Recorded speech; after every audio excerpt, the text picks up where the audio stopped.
Hello guys, I'm really glad to see you back again. In today's lesson, we are going to start exploring on exponential functions. So be ready, because today is going to be a really interesting lesson. An exponential function is a function f of x such that f of x is defined as a times b to the x, where a and b are constant values. For example, f of x equal 2 to the x and f of x equal minus 2/3 times a half to the x are both exponential functions. Now we have two types of exponential functions: those that express exponential growth and those that express exponential decay. If the value of a is greater than 0 and the value of b is greater than 1, then the exponential function f of x equal a times b to the x expresses exponential growth. If the value of a is greater than 0 but b is between 0 and 1, then the exponential function expresses exponential decay. If the value of a is less than 0 but b is greater than 1, then the exponential function expresses exponential decay.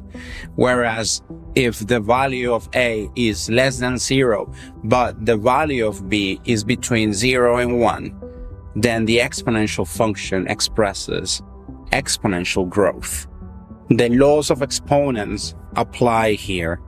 For example, a to the x times a to the y is equal to a to the x plus y.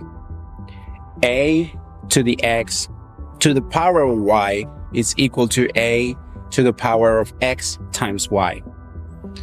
A to the x divided by a to the y is equal to a to the power of x minus y, and a to the minus x is equal to 1 over a to the x.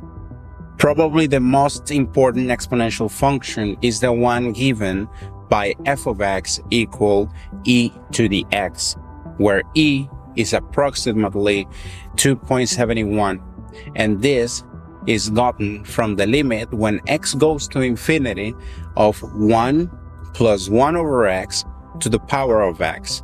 But this is a problem that we can't solve currently, but we will be able to solve it in the next course on calculus. Now let us talk about exponential functions in the context of data. Let us consider the following chart with x values and y values. Now, if we perform the consecutive ratio test, we notice that we have a pattern, and that pattern is equal to 16.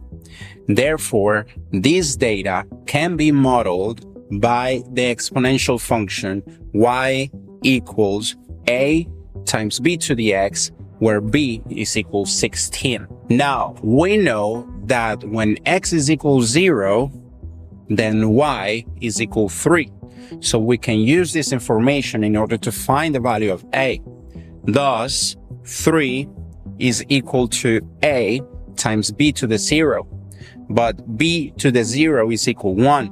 Thus, a is equal to 3. Therefore, the equation for this exponential function is equal to y equal to 3 times 16 to the x. Well guys, this is all for today. I invite you to solve the following problems in which you have a set of data and you have to determine if that data can be represented by an exponential function. And if so, try to express its equation in the form of y equals a times b to the x.